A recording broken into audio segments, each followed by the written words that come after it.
Kakatapos din. Ayan. Ready to go. Yeah. In an emergency, we just grab these bags and head out the door. Enough to survive for a few days. Hi po.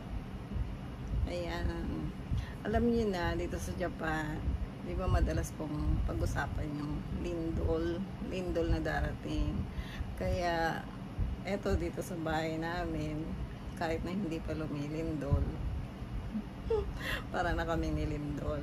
Kasi, inaayos ko po yung mga bibit-bitin namin para naka-ready na kami. May kasamahan niyo ako kung ano yung mga bibit-bitin namin.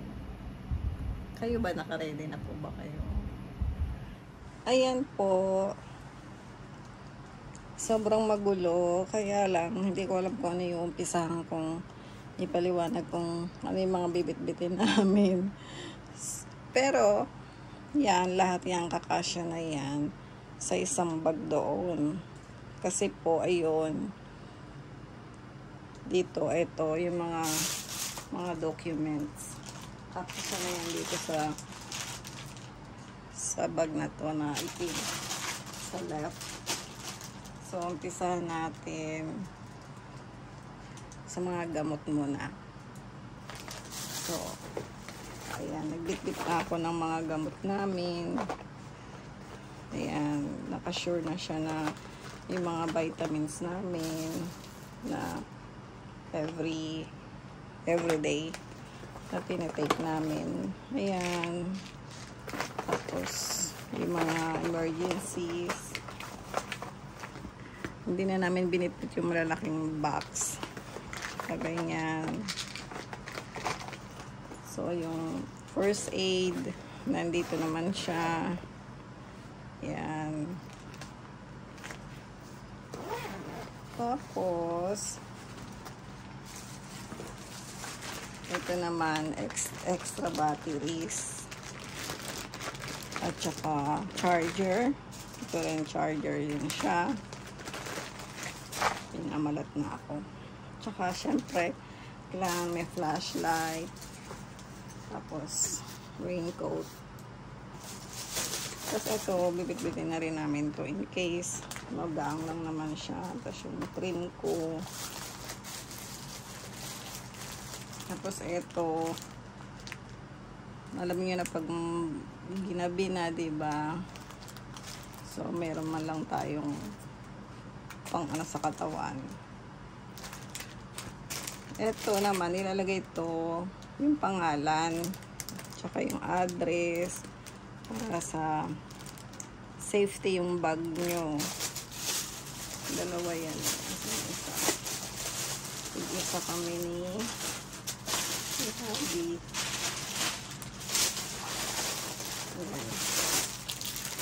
Matagal na sa akin itong mga to.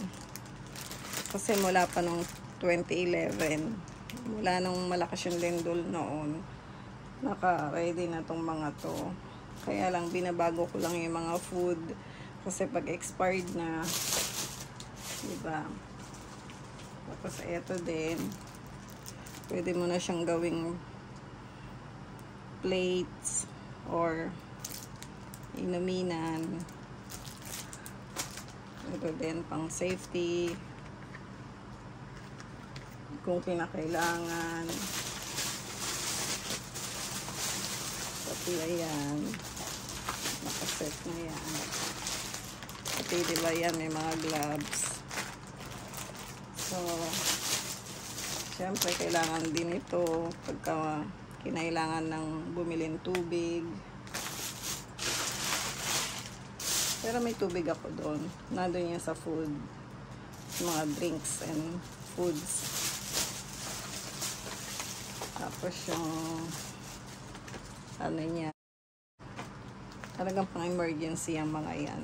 Nakabukod talaga siya. Kasi ito, kung may towel,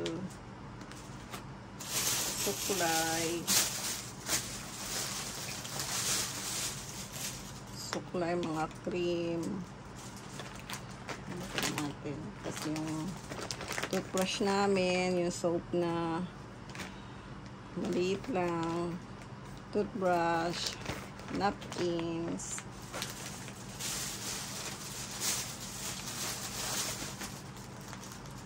alcohol, pocket wipes. Wet wipes siya. So, mask. Ito extra panties and for men. In case, you know, tapos kailangan tayong merong ballpen and panglista, paper, memo, tissue,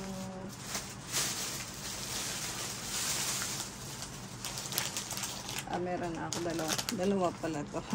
Meron ako doon, palagyan na ng tubig.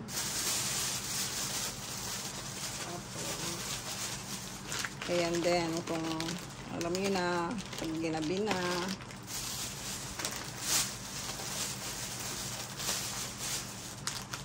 ayan yung toilet, in case lang, kasi ito yung mga, pag binasa mo magiging towel. Tapos ito yung tools ni Papi. Ayan. Kailangan may tape din. Ito mga documents nyo. Tapos kailangan meron din tayong cash. Diba? Kakasya yan sa isang bag doon.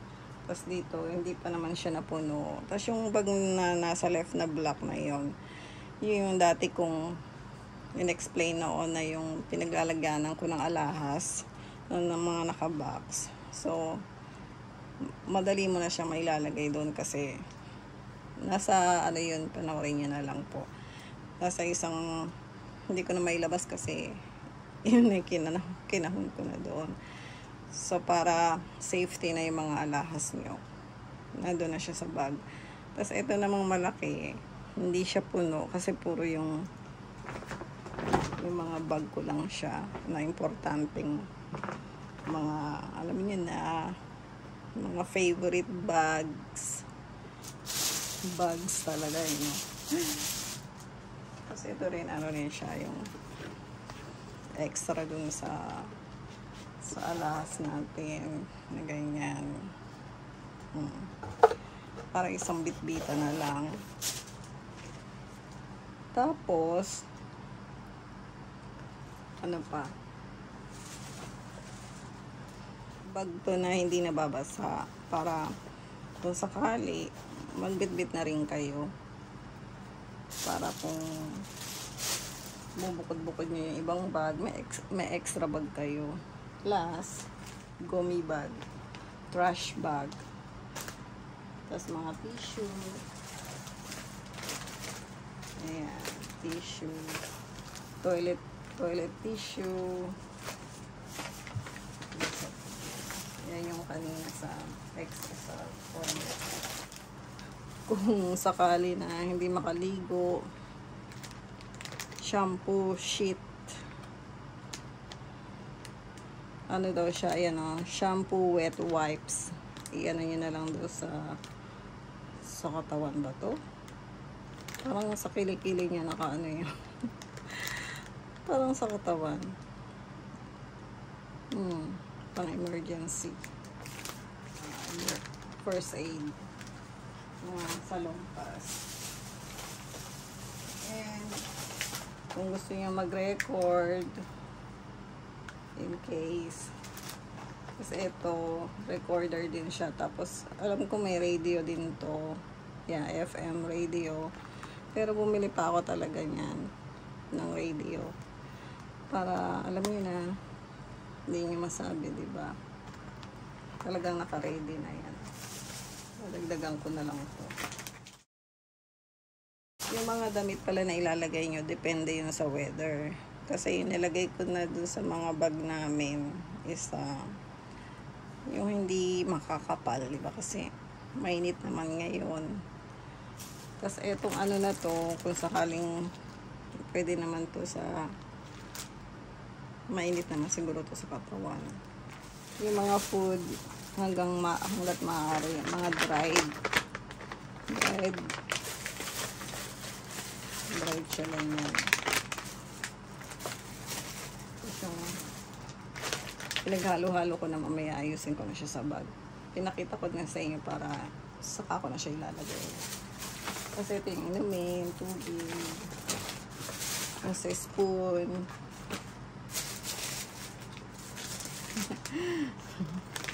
May candy tayo, mga dried fruits. Yan. Drinks. Tapos yung can na mabubuksan nyo na agad para hindi na kailangan ng opener. Tapos yan, may payong. Ito yung raincoat, diba? Lagay lang ako na extra kasi mas malambot sa katawan. Tapos towel. Tapos ang importante din,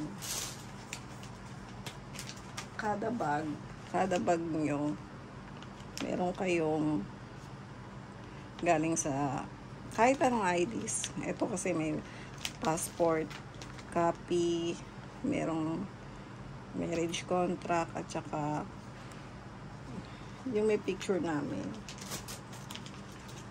Excuse me. Yung sa report of marriage namin sa Philippine Embassy. Yan, ganyan. Yan. Na may litrato nyo. Pero kahit naman ano, basta lang may pangalan nyo, may picture nyo. Kaya kada bag, ilalagay nyo siya. So, para kung na alam nyo na, hindi natin masasabi. Pag nagkanda, daming tao, sobra, diba? Hindi nyo na alam kung anong gagawin. Tapos yung nilagay ko pala ito, katulad nito, yung mga documents, meron na siyang, nilalagyan ko pa siya ng plastic.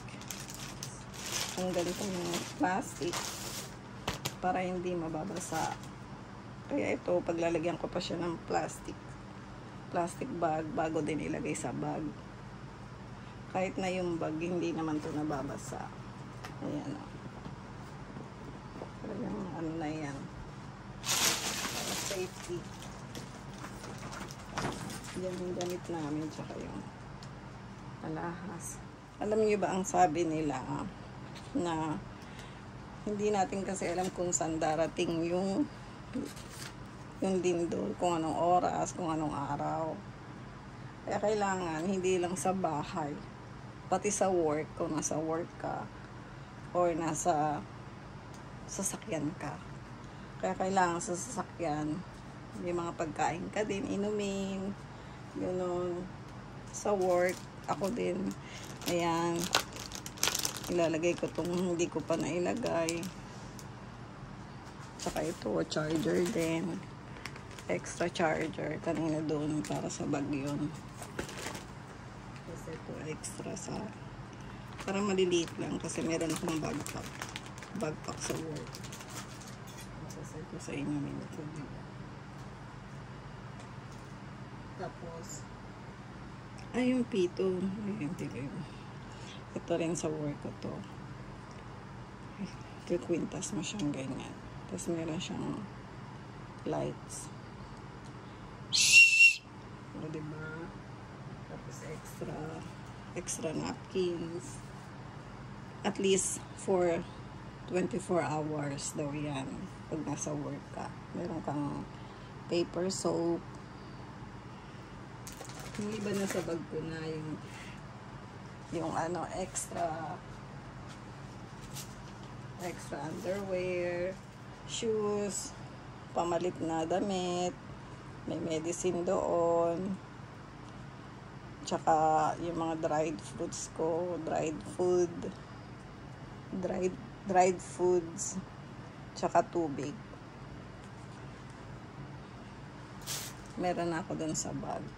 So, ang hirap na ipakita dito kasi wala na tayong lugar. Ang dami ba? Ito pala. So, ito yung importante din. Ito yung para sa bahay, diba? Na may pito rin siya. Ito, nilalagyan ng pangalan niya sa loob. Ganyan. Ito yung papel. Lalagay ng pangalan. Kasi ito pwede mong i-necklace o ilagay lang sa kamay. Magandang may tunog-tunog kasi ma'am, hindi nga alam, diba? Nasa ilalim na pala kayo. In case lang, kasi diba? Para hindi ka na sumigaw. Ganun na lang, pili sa kami. Yun sa work ko naman, yun, pito, pwede na yun. May nakalimutan pa ba ako? Ayun lang. Kasi mga importante yung documents. Ayan, para ready na.